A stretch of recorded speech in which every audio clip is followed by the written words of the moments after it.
7 million Americans just called Trump a king, and what happens in the next 48 hours could change everything. His response? I'm not a king. But sources say major moves are coming that will shock the nation. What's Trump planning? I'm revealing it all in 60 seconds.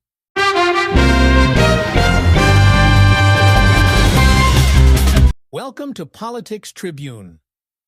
What happened on October 18th wasn't just a protest, it was a warning shot, and Trump's next moves will determine America's future. Nearly 7 million people hit the streets across all 50 states, over 100,000 in New York City alone. They called it No Kings, and they're demanding Trump stop what they call his authoritarian power grab. But here's what nobody's talking about. What comes next? Trump's already expanding presidential power like we've never seen. Executive orders dismantling federal agencies. National Guard troops in American cities against governors' wishes.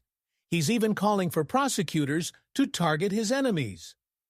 And when 7 million Americans protested calling him a king, his response in a Fox News interview, they're referring to me as a king. I'm not a king. But actions speak louder than words, and Trump's next actions could reshape America permanently. Hit that subscribe button right now, because what I'm about to reveal will blow your mind. Let me tell you what's really at stake here. This wasn't random. These protests happened during a 3-week government shutdown.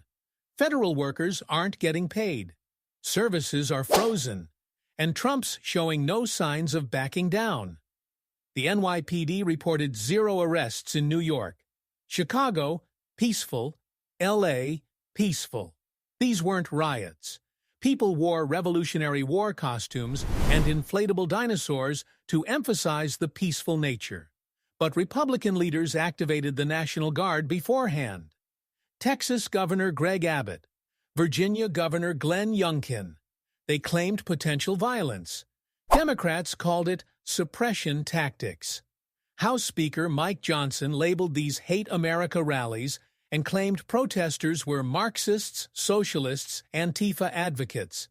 7 million peaceful Americans, 0 violence, and GOP leaders call them America haters.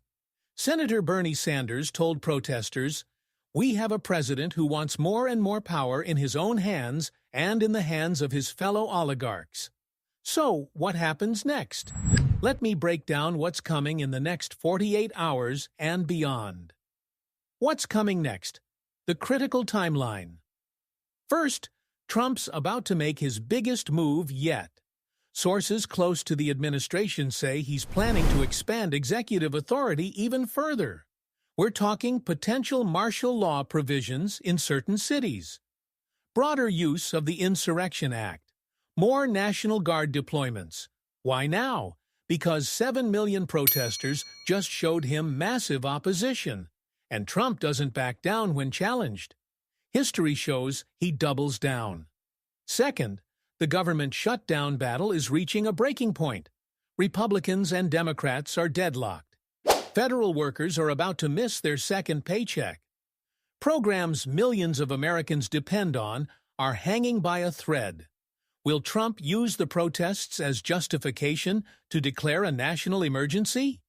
Will he bypass Congress entirely using executive power?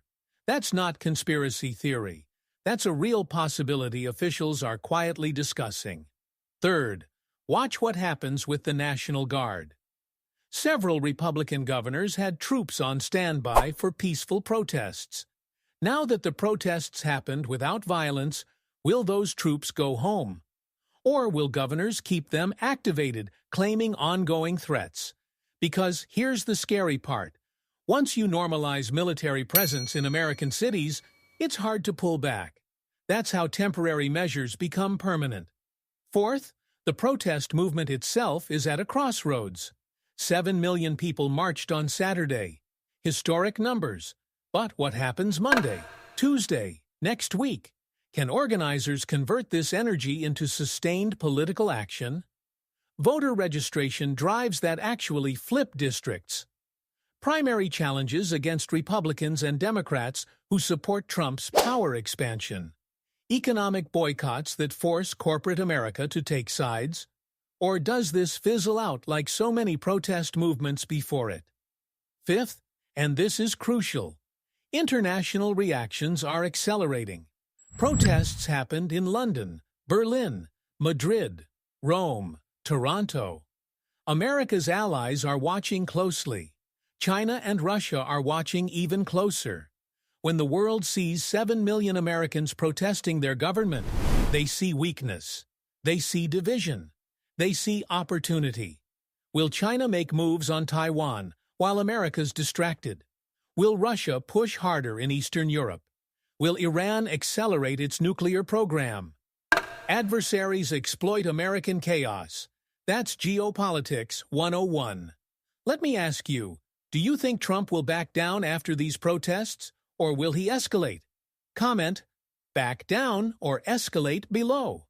Now here's where this gets really interesting. Trump's approval rating sits at 40% according to Reuters polling. That's on par with his first-term average. But 58% disapprove. Those numbers matter because they show Trump's base is solid but limited. He's not expanding his support. He's consolidating it. And when politicians can't grow their coalition, they often try to suppress opposition instead. That's the pattern dictators follow. Not saying Trump is a dictator, but the playbook is similar. Expand executive power. Deploy military forces. Label protesters as enemies. Pressure courts and prosecutors. Control media narratives. One protester in New York, who's been demonstrating since the 1960s, said this time feels different. In the 60s, we wanted to expand rights, but all that's being taken away now. Our entire democracy is being threatened. The press, the judiciary. Is she right? Or is this overblown fear? Here's my analysis. We're at a tipping point. The next 2 to 4 weeks will determine which direction America goes. Scenario 1. Trump moderates. He sees 7 million protesters, realizes he's losing the middle, and pulls back on his most controversial moves. He focuses on policies with broader support. The government reopens. Tensions decrease. America stabilizes. Probability? Low. That's not Trump's pattern. He views compromise as weakness. Scenario 2. Trump doubles down. He expands executive authority even further. More National Guard deployments. More prosecutions of critics. He frames himself as fighting deep state resistance.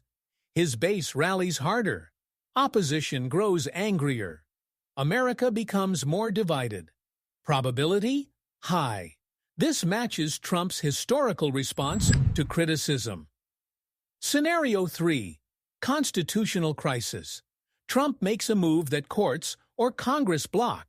He defies them. We enter uncharted territory where branches of government openly conflict. Military leaders face choices about who to follow. States consider resistance. America faces its biggest constitutional test since the Civil War. Probability? Medium. Not likely, but no longer impossible. Scenario 4. The resistance fizzles. Protesters go home. Media cycles move on. Trump continues consolidating power without sustained opposition. By the time Americans realize what's happened, it's too late. Probability? Medium-high.